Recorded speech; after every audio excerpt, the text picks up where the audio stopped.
We know that Pelinka is expected to speak on the decision to move on from Frank Vogel, but what is the candidate pool looking like to replace him as the Lakers head coach? Malika, listen, the good news for the Lakers is this is a buyer's market. Right now, there may be only two teams. Sacramento has an opening. The Lakers now, obviously, with an opening. But I think for LA, I think their plan is going to be to take some time, let the playoffs unfold, and see who may yet become available among coaches who are currently with teams.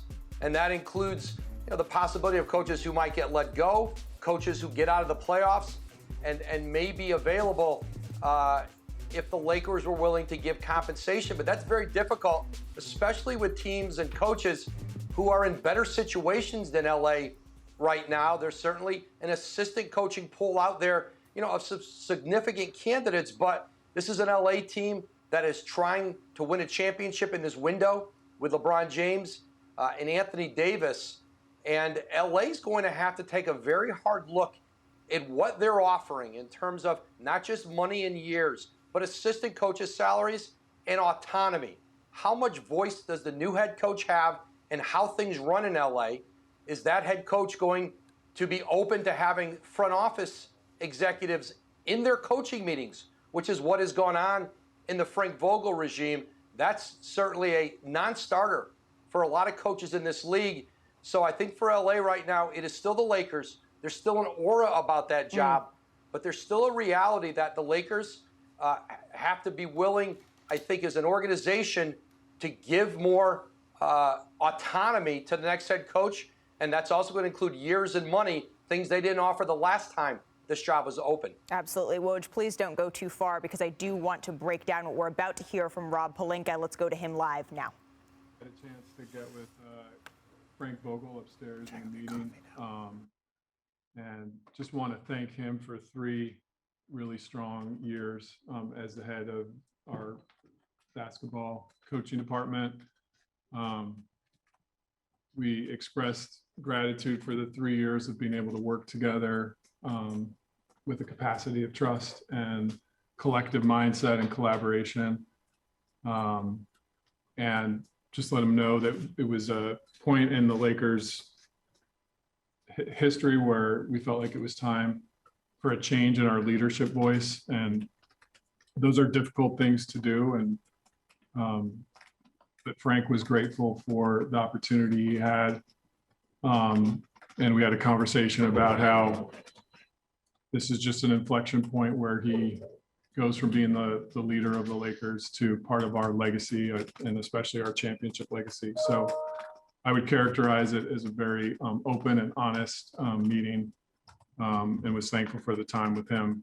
And just wanted to start today with expressing our gratitude to him, to his family for their 3 years of service here. Frank's a great man and a great coach, and will go on to do great things. And we're very thankful that we had three seasons with him as a part of everything we do. And Rob, just wanted to see how you saw that in the context of the whole season, and obviously being disappointing in many different ways, and what part of your thought process included that with Frank, and how that fits into what your plans are in the offseason. Listen, this was a disappointing Lakers season at every level. And I think in the face of disappointment, our fans expect more. And that's at every facet. It starts with the front office led by me and our ability to construct the right roster. It starts with the coaches holding players accountable and making sure that there's on-court execution. It goes to our training staff doing everything they can to make sure we have healthy bodies on the court. And it goes to our players to play at with on-court execution at the highest level, because that's what Lakers fans expect and deserve from all of us. And so I think when you have disappointment, you need to take ownership of that, and you need to vow to make the adjustments to be better. And that's where the work starts today. We have exit interviews with every player, so we'll get a chance to get their thoughts and really reflect on ways that we can be better across the board, because that's what Lakers fans expect here. They expect championship level basketball every season. We know that, and we want to deliver that to our fans, and the work to do that for next season starts now. We've been in this place before. We know what it takes to put in the work to fix it, and that's where our energy and time will be spent over the coming days. Okay.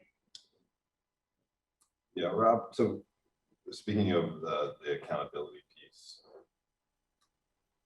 Frank Vogel didn't put together the roster. Frank Vogel couldn't control injuries. Frank Vogel did lead this team to a championship 18 months ago. Why the decision to have him be the first major change in trying to get back to a championship track? Dave, I think today's not going to be a day of like finger pointing or unwinding all the specific reasons. We just felt organizationally at the highest level, it was time for a new voice.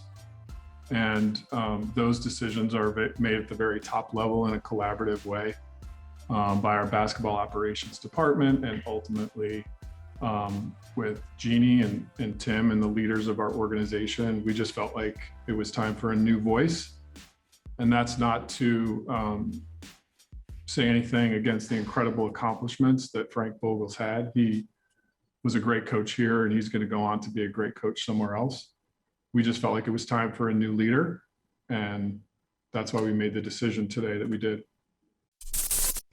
Thanks for watching ESPN on YouTube. For live streaming sports and premium content, subscribe to ESPN+.